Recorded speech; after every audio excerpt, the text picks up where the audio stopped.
বন্ধুগণ, সর্বস্তরের ভাইরা, আসসালামু আলাইকুম রহমতুল্লাহ। সংগ্রামী ভাইরা, আমরা ইতিমধ্যে জেনেছি আজকে মহান মে দিবস। শ্রমিকদের ন্যায্য অধিকার প্রতিষ্ঠার জন্য আজকের এই দিনটি অত্যন্ত তাৎপর্যপূর্ণ এবং গুরুত্বপূর্ণ। আমরা লক্ষ্য করেছি, বছর আসে বছর যায়, মেয়ে আসে মেয়ে যায়, কিন্তু শ্রমিকদের প্রকৃত অর্থে ভাগ্যের কোনো পরিবর্তন হয় নাই। আমরা অত্যন্ত গভীরভাবে লক্ষ্য করছি যে আজকে বাংলাদেশের কিছু প্রতিষ্ঠিত সংগঠন এবং যারা কায়েমি স্বার্থবাদী, তারা শুধু তাদের ভাগ্য উন্নয়নের জন্য শ্রমিকদেরকে ব্যবহার করে থাকে। আমরা শ্রমিক ভাইদের কাছে উদ্দেশ্য করে বলতে চাই, আপনারা সচেতন নাগরিক। আপনাদের আপনাদের স্পর্শ ছাড়া বাংলাদেশের সকল উন্নয়ন এবং অগ্রগতি, সকল কাজ স্তব্ধ হয়ে যায়, বন্ধ হয়ে যায়। শ্রমিকদের স্পর্শ ছাড়া, হাতের ছোঁয়া ছাড়া কোন উন্নয়ন অগ্রগতি সম্ভব নয়।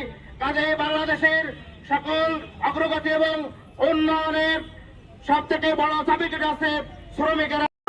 অধিষ্ঠিত হয়েছে, শ্রমিকদের সাথে ওয়াদা করেছে, কিন্তু কেউ শ্রমিকদের অধিকার আদায়ের জন্য কোন ভূমিকা পালন করেনি।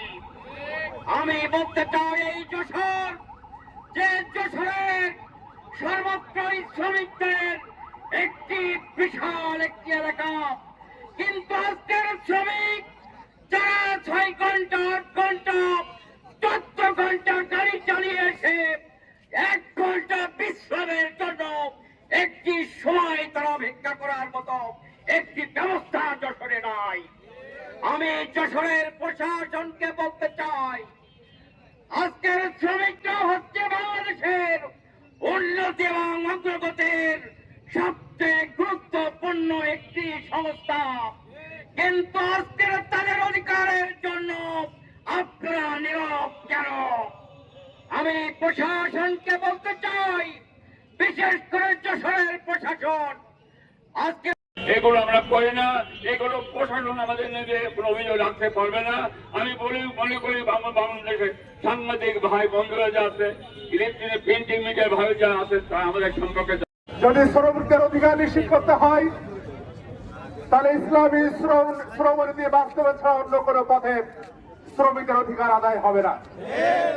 সেই কারণে রাসূল সাল্লাল্লাহু আলাইহি ওয়াসাল্লাম যেভাবে শ্রমিকদের অধিকার নিশ্চিত করেছেন, আমরা যদি সেই নীতি অবলম্বন করতে পারি, তারা আজকে বাংলাদেশ সহ সারা বিশ্বের শ্রমিকদের মুখে হাসি পড়বে ইনশাআল্লাহ।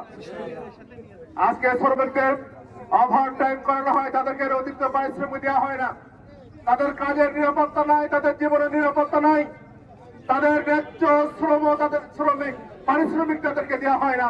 এইভাবে তাদেরকে আজকে বঞ্চিত করা হয়। যদি এই সকল অধিকার আমাদের আদায় করতে হয়, তাহলে আমাদেরকে জাগ্রত হতে হবে। রাসূল সাল্লাল্লাহু আলাইহি ওয়াসাল্লামের শ্রমনীতি আমাদেরকে অনুসরণ করতে হবে, বাস্তবায়ন করার চেষ্টা করতে হবে।